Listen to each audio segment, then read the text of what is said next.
Greetings, everyone. My name is Brody, and welcome to my latest challenge, bringing a fresh twist to tile-based gameplay by designing and implementing something basic but foundational. So, the mechanic I've introduced is called the cube spawn tile. When the player steps onto one of these tiles, it immediately spawns a cube.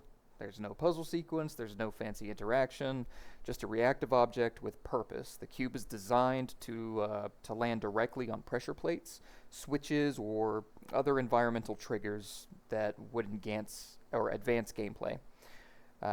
This idea draws inspiration from tactile puzzle systems in games like Portal and Legend of Zelda. It's simple, elegant, and most importantly to me, modular, allowing plug and play. It would give designers a flexible tool to create chain reactions, layered puzzles, or timed challenges within the gameplay loop. That's why I refer to it as foundational, even though it is simple. So, as you can see, we're in the standalone game window, and I still need to press play first, huh? Yes, I do. So I'll press play, and F11, if that works. It does. Okay. Walk forward, and the pressure plate spawns as intended, and also as intended, the player cannot move. I am pressing WASD, nothing is happening. I press R, nothing is happening. That is intentional, that is by design. So the intent would be player steps on tile, cube spawns and falls on top of pressure plate, for example. The pressure plate would then trigger another mechanism, right? Again, it's modular. So this mechanism, for the sake of saying it, let's say it's a bridge. You know, it's going to make a bridge extend or fall down or something. So you step on the tile, cube spawns, lands on pressure plate. Pressure plate triggers the bridge to fall, and after the bridge has fallen, the player is then allowed to move. Alright, now to look under the proverbial hood, if you will, let's go ahead. Alright, so when the player steps onto the tile, it triggers this event called on entered. That fires off two things. First, it calls the parent's version of the event so that we can keep any inherited behaviors intact. And then we cast a BP entity player,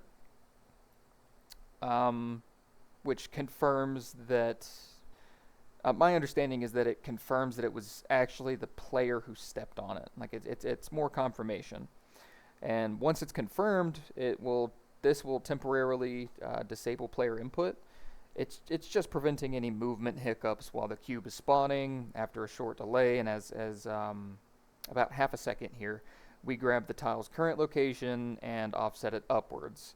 I'm multiplying the tile's vector to get the spawn point clearly above the tile so the cube doesn't clip into the floor or get blocked by geometry, hence the 1 above and then x100. This whole setup basically is just, again, it's designed to be modular. Okay, so the spawn node sets the cube's location and also passes its values, like which tile it came from and who triggered it, so that the rest of the systems know what's going on. And yeah, we do spawn actor, BP, entity, interactable box. We get actor location, have the offset, spawn transform. So this is, what spawns the actual box itself after the delay. I've added comments in the blueprint, so if another dev needs to modify it later, whether that's changing the spawn delay, swapping out the cube type, or connecting it to other systems, it should be easy to iterate on. So again, I've said it multiple times now, it is modular, it is simple, it is something that I think others would appreciate if they were wanting to have mechanics that relied on something like this. Rather than it being a mechanic that you build the game around, per se, it is a mechanic that you are able to iterate on to give you sort of endless possibilities. So, yeah, that concludes my presentation. Once again, I'm Brody Hull, and thank you for watching.